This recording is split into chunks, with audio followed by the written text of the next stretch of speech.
Breaking tonight, Canada and Australia quietly build a new, trusted, critical mineral supply chain. While Washington talks tariffs, this alliance is already wiring the future of green energy. Welcome to Canada Next. Breaking tonight, the global mining industry just shifted beneath Washington's feet. Canada didn't wait for permission. They built the future. Two of the world's most resource-rich nations just rewrote the rules for critical minerals, while America was distracted by tariff threats and trade wars. Everyone believed the United States would dominate the green energy supply chain. Wall Street expected American companies to control lithium and rare earth markets. Defense analysts assumed Washington would lock down battery metal partnerships first. They were all catastrophically wrong. Toronto, early March 2024. Inside the Prospectors and Developers Association conference, something happened that barely made headlines. Canadian Natural Resources officials and Australia's Critical Mineral Office sat down and signed a joint statement. No television cameras, no presidential photo ops, just signatures on paper and a quiet handshake that would ultimately reshape the architecture of 21st century energy security. Translation? While Trump was threatening tariffs, Mark Carney was building the infrastructure that makes tariffs irrelevant. And what happened next? The alliance that invested in transparency and technical excellence reveals exactly why Canadian strategic positioning is accelerating while American leverage quietly erodes. Dear viewers, between March 2024 and November 2025, something extraordinary happened in global resource relationships. Washington threatened, Ottawa delivered, and Australia, patient, professional Australia became the partner. Every forward-thinking nation started calling first. Let me paint you a picture. While American politicians were arguing about who could be tougher on trade, Canadian engineers were on video calls with Australian geologists at 2 a.m., mapping out lithium deposits in Ontario. While Washington debated another infrastructure week, Perth and Toronto were signing the actual contracts, $28 billion US. Not promises, not press releases, real investment flowing across the Pacific, building the supply chains that will power electric vehicles for the next generation. Here's what's revolutionary about this moment. The money isn't sitting in bank accounts or government projections.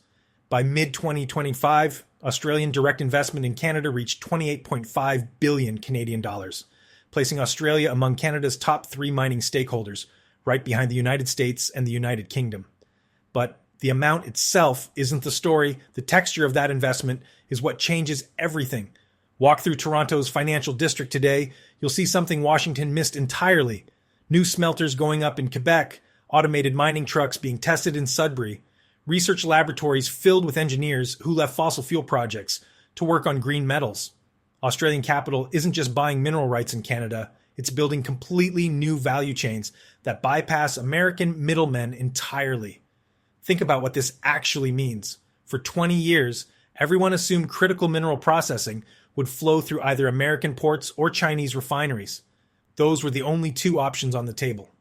Ottawa and Canberra just created a third option, and they did it while America's political class was obsessed with who could sound tougher at campaign rallies. There's a company called Wyloo Metals, Australian firm.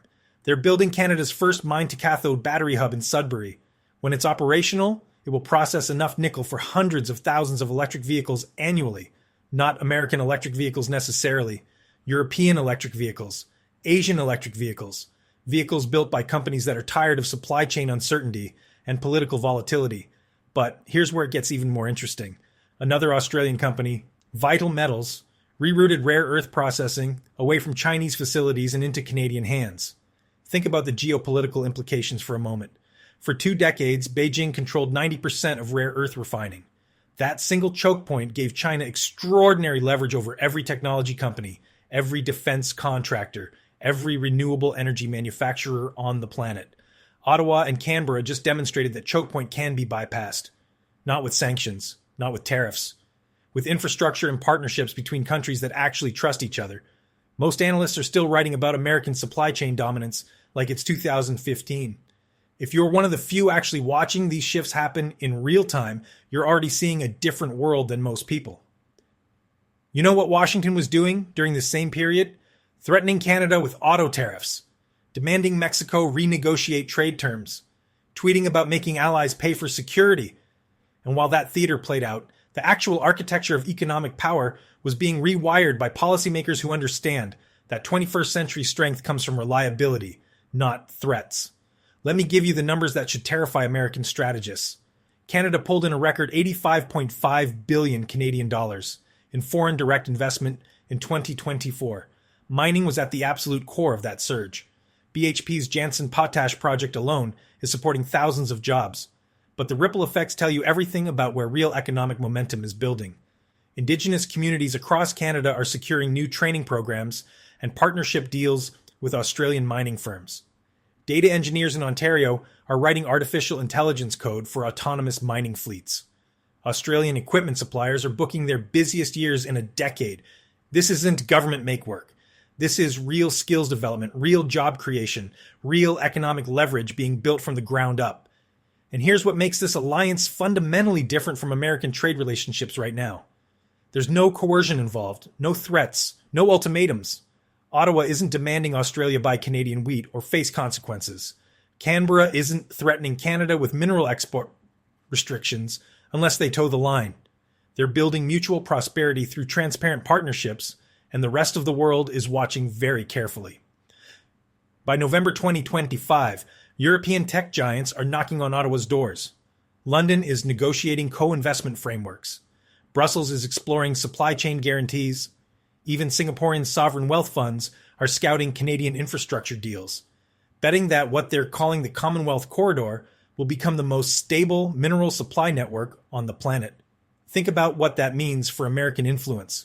For 70 years, Washington's great advantage was being the reliable partner, the stable democracy, the place where international capital felt safe. That advantage is evaporating in real time, and it's not because of military threats or diplomatic failures. It's because reliability matters more than rhetoric, and right now, Ottawa is demonstrating reliability, while Washington demonstrates volatility. There's a phrase I keep thinking about. Real change is often invisible until suddenly it isn't. The Canada-Australia Mining Alliance is the perfect embodiment of that principle. For years, mining partnerships meant photo opportunities and policy white papers that led nowhere. Now they mean actual infrastructure, functioning supply chains, and new economic networks humming beneath the headlines that American media never bothers to cover. Let me ask you something. Who would you trust to run the world's critical supply chains? The country threatening auto tariffs one week and demanding loyalty the next? Or the partnership that's quietly building battery processing facilities, rare earth refineries, and AI-powered mining opium? Rations without making threats or demanding submission? The answer is becoming obvious to every major economy except apparently the United States. Washington won't say this out loud yet. But economic power doesn't come from threats anymore. Not from tariffs. It comes from actually building things. Infrastructure, technology, trust. Canada and Australia get this. America is still arguing about the 1980s. November 2025. Over $10 billion in projects under construction right now. By 2030, they're projecting 40 billion Canadian dollars. Every single week brings another software partnership, another logistics upgrade, another cross-Pacific training program. This isn't speculation. This is infrastructure being built right now, while American politicians argue about whether tariffs should be 10% or 25%. And here's the implication that should concern every American watching this. While Washington stumbles from one trade threat to another, Ottawa is quietly building the platforms and protocols for what comes after. Lithium processing in Ontario, integrated battery zones in Western Australia, AI workforce exchanges, transparent regulatory frameworks that make long-term investment actually possible. You know what Trump's response has been to all of this? More threats, more tariffs, more demands that Canada bow to American priorities. And you know what Mark Carney's response has been? Building partnerships with countries that actually want to cooperate instead of dominate. There's something almost poetic about how unglamorous this transformation looks from the outside. No viral summit photos. No flag-waving spectacles. The story lives in spreadsheets, shipping manifests, and hiring notices for mining engineers. But in a world obsessed with spectacle and theater, the quiet alliances are the ones that actually reshape economic geography. Let me bring this full circle. What started as a polite agreement in a Toronto conference room now underpins a whole new phase of global stability built on transparency, technology, and mutual self-interest. rather than threats and coercion. To me, this is the most important economic story that American media is completely ignoring. It's proof that in a noisy world, the most consequential moves are often the most understated. And the best alliances aren't necessarily the loudest, but the ones that leave the world a little less dependent on American approval. You want to understand where real economic power is flowing right now? Watch where the infrastructure investments go. Watch where the training programs get built. Watch where sovereign wealth funds are parking long-term capital. And right now, all of those indicators are pointing to partnerships like the Canada-Australia Mining Alliance, not to Washington's threats and tariff announcements, because at the end of the day, countries can choose their partners. And increasingly, they're choosing reliability over dominance. They're choosing Mark Carney's approach over Donald Trump's approach. They're choosing the future being built in Toronto and Perth over the past being defended in Washington. If you found this analysis valuable, I want to point you toward our previous video on Sweden's resource strategy under Carney's influence. It's part of the same pattern, the same quiet rewiring of economic power that's happening while America debates tariffs. The link is below. Look, if you're trying to figure out where the world is actually heading, not where the headlines say it's heading, that's exactly what we do here at Canada Next. No comfortable stories, no safe predictions, just what's really happening while everyone else watches the theater. I appreciate you being here. Seriously, most people are watching the circus. You're not. See you in the next one.